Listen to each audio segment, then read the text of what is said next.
Hey fight fans, welcome back to the Fight Book. This is the Indian accent guy again back with some interesting fight updates from the fight world. And today we have news from Jon Jones versus Nate Diaz, a tough show cancellation, Islam Makhachev's feud with Chael Sonnen, Volkanovski versus Yair Rodriguez at UFC 320, and update from Francis Ngannou's murder case. So without wasting any time, let's start the video.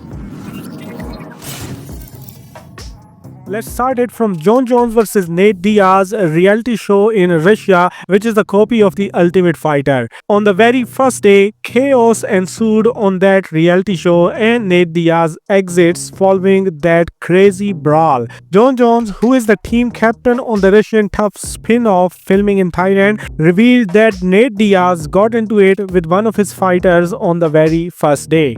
The clash quickly turned into a full-scale brawl at the show's villa, forcing Nate Diaz to voluntarily walk away from the project just as to begin. Jones also replies to Tom Aspinall's comments that he only cares about the belt and not Jones' fight. Jones tells him to shut his mouth and do what he is told by the UFC.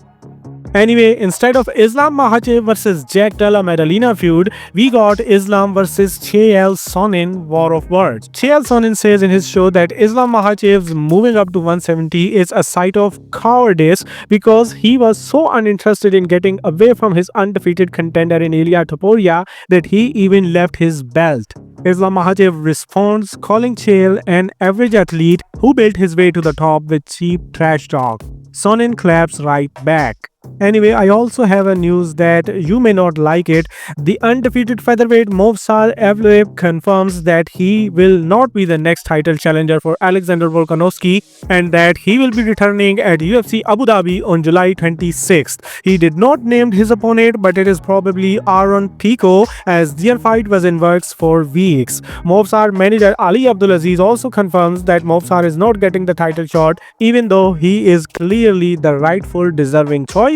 This seems to confirm Volkanovski versus Yair Rodriguez 2 for UFC 320 man event in Mexico. Yair Rodriguez versus Diego Lopez would have been a far more interesting fight, but it is what it is. Anyway, for Diego Lopez's next fight, there were rumors that his fight is in works against Gene Silva. Now Silva breaks the silence on these rumors and says he has not been offered a fight with Diego Lopez, but he also believes it makes sense right now.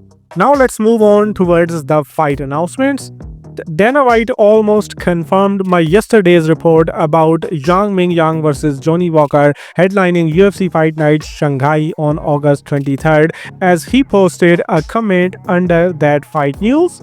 Moreover, Chinese women flyweight champion Zhang Weili, who wanted a fight against Shevchenko to become the double champ, is now interested in defending her title on home soil at UFC Shanghai after this event is announced. Number 1 contender Virna Jandiroba did not waste any time calling for her shot as soon as Zhang Weili showed her desire to defend her belt.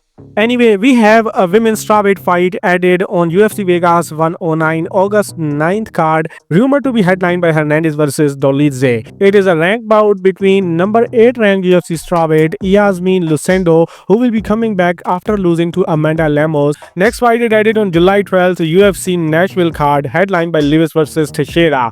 It is a middleweight bout between Max Griffin versus Chris Curtis. Then a lightweight bout added on UFC Baku June 21st card, headlined by Hill vs Roundtree. Mick Tibak Boy will return to the octagon after his fight of the night loss to Mateusz Rebecki, this time against a debutant Tofik Musayev from Azerbaijan. Kyoji Horiguchi's coach have also revealed the reason why Horiguchi pulled out of this UFC Baku card. He revealed that it was a rib injury that forced him to pull out. Horiguchi is now looking to return in this summer. Then 2 fights are added on UFC Atlanta June 14th, headlined by Usman versus Buckley.